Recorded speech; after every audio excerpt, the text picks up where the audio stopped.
Yo, so I apologize for not filming in the morning. Gotta rush to school real quickly, so I couldn't really find the time to open up my laptop, do the vlog, and talk about how I'm ready and how I'm not ready, and how I slept at 1:40 a.m., woke up at 6:40 a.m., and then rushed to school to be here at 7, but I got here at 7:50, yeah, and yeah. Pretty classy, pretty fancy. English paper 2. I prepared for that by watching a movie with Roy Lebois. Roy Lebois, my boy.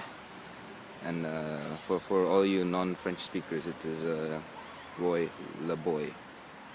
If you want, I don't know. I'm not sure if the microphone's even recording. So yeah. Watched the movie of Ivan Denisovich, One Day in the Life of Ivan Denisovich.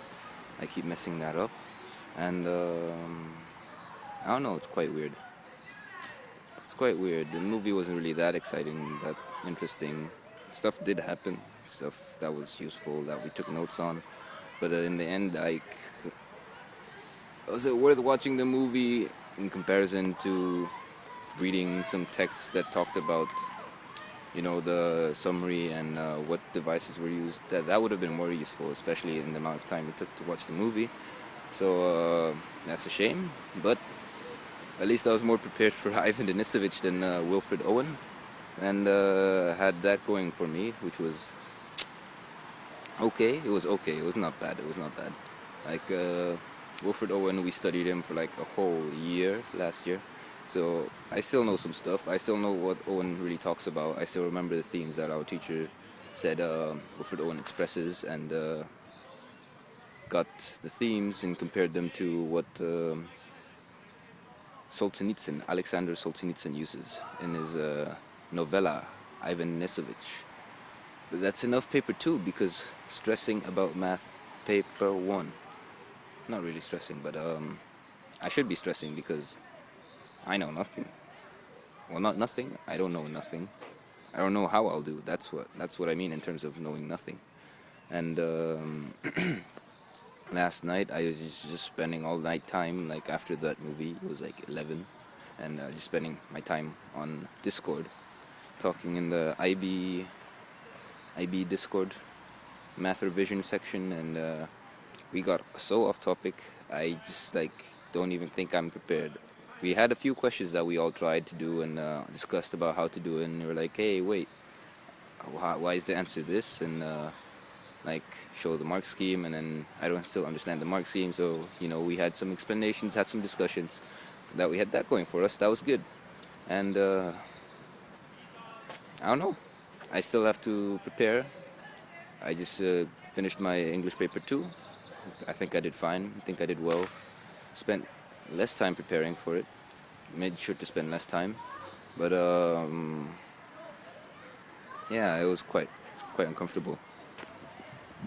Quite uncomfortable. There were two possible questions, title, themes that I could have chosen.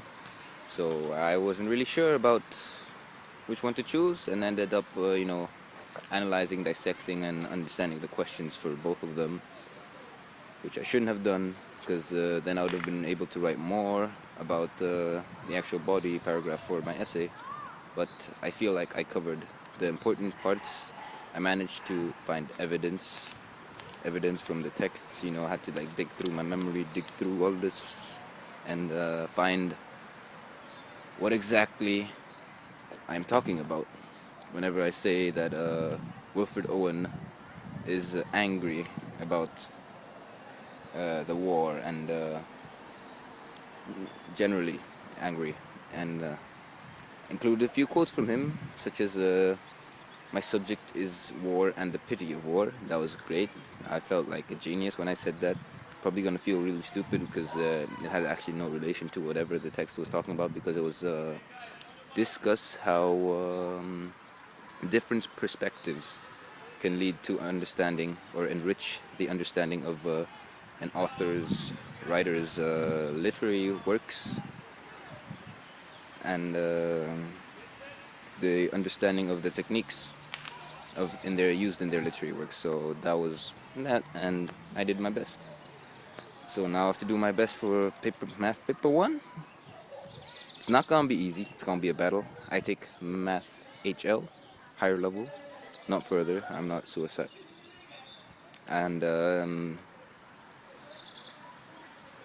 man, I just feel like I have to be prepared for complex numbers and probability. The rest of the things I can figure out after like some long thinking, which I shouldn't be doing.